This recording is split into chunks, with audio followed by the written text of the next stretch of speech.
How's it going, guys? Welcome back to the channel. It got really warm overnight here. Not sure what's happening. Maybe there'll be some thunderstorms today or something. Anyhow, let's check out what we got going on today. So yesterday we left off on the mini bike project like this. Wires scattered everywhere. Yeah. So today, Amazon stopped by yesterday and dropped off a bunch of doodads. And what I did is I ordered a couple of Pelican cases, hoping that one of them would be the right size. This one seems to be the money maker. So my idea with this is a little something like that, and then I can use the foam so it doesn't bounce around. And the lid closes down onto it, keeps it nice and secure. So now we have a battery box that looks different, unique, and I think we're gonna mount it right here. Also got to figure out the wiring harness deal with this and the headlight. Did some research online last night and figured out what a couple of these wires on this wiring harness are. And we're just gonna go from there. I think that's about everything I can tell you. So let's get started. All right, guys. I know wiring is like the most boring thing to film, and it takes me forever to do. So I didn't film any of that. No time lapse on that. I did leave the wiring harness down here exposed in case I need to change some of the connections on that. Although I think I got everything right. I will sleeve that and zip tie that up here once we do some testing. One thing you need to know is if you're going to do a headlight conversion on this, there's nothing to support the headlight in that housing. So what I ended up doing was taking some pipe wrap tape so that it fit in there nice and tight. Basically, you go around the headlight with this stuff. This forms to anything really nice. And then it's a nice tight fit inside that housing. Battery box. This was the one thing I was working on for quite a while. So I took a Pelican 1200 case. And voila, we got a nice little motorcycle battery. This is a 320 cold cranking amps motorcycle battery. And it's got its own maintainer and BMS on it. There's 60 bucks on Amazon, or they were at the time. I'll leave a link in the description for this bad boy. Before I hook the positive terminal up there, we are going to dump 18 ounces of break-in oil in the engine, and then we're going to try to get it started. And I have some fuel around here too somewhere. I think it's over there or out there, whatever. We'll get that poured in there and make an attempt to fire this bad boy up. One other thing I forgot to mention is I still have this mini Pelican case left, and what I was thinking of doing is maybe sandwiching it to the top of this existing one that's on here for the battery box, but I don't know. I may hang on to it for something else. That might be looking a little bit too much. I'm not sure. You guys can leave me some comments in the comment section on what should I do with this little guy. I thought about putting it here. It just doesn't fit so well. Maybe it'll go there in between the handlebars. Who knows? I'm not sure what to do with it. Anyhow, let me know down in the comment section. But let's keep moving forward on this and get this bad boy fired up.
It's always nerve-wracking hooking up a battery and firing something up for the first time when you've spent some money and some time working on it. No sparks. It's a good thing.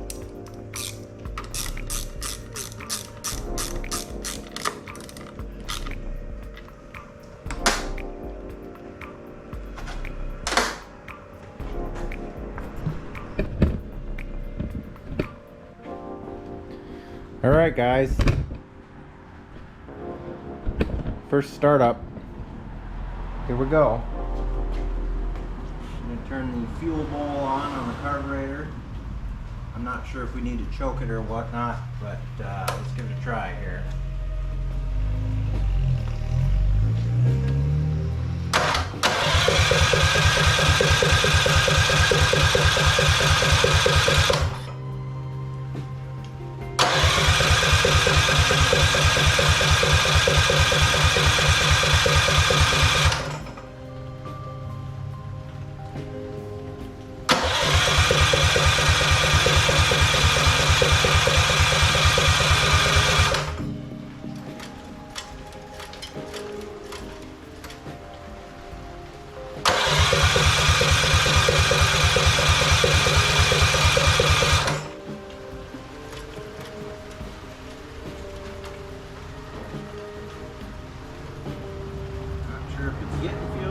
Not getting fuel or what the deal is.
Oh, the kill switch was on.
take it for a spin right now, but it's pouring out.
Alright guys, we did get it started after we realized that the kill switch was on. Not a big deal, learning experience I guess. Like I said, it's been a really long time since I've ridden on one of these.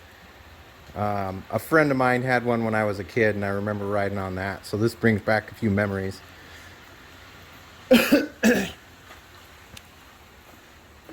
Now there are a couple more things I'm going to be purchasing for this. I may do like a brake light turn signal setup on this, and I'll probably be adding little things along the way, but see, the headlight works, so that's kind of neat. There is no high beam switch on here, so I'd have to change over to some motorcycle switches to get everything lined up correctly and, you know, running the turn signals and all that stuff. But I think that's probably going to be it for this episode, guys. If you like this episode, give me a thumbs up. If you're not subscribed yet, we'd love to have you as a subscriber. And as always, you're going to want to stay tuned. We got quite a few episodes of adventures, more mini bike stuff, trailer stuff. It's all coming up. But other than that, guys, I hope you're staying safe, taking care of each other, and as always, I'll catch you next time. See you later. Bye-bye.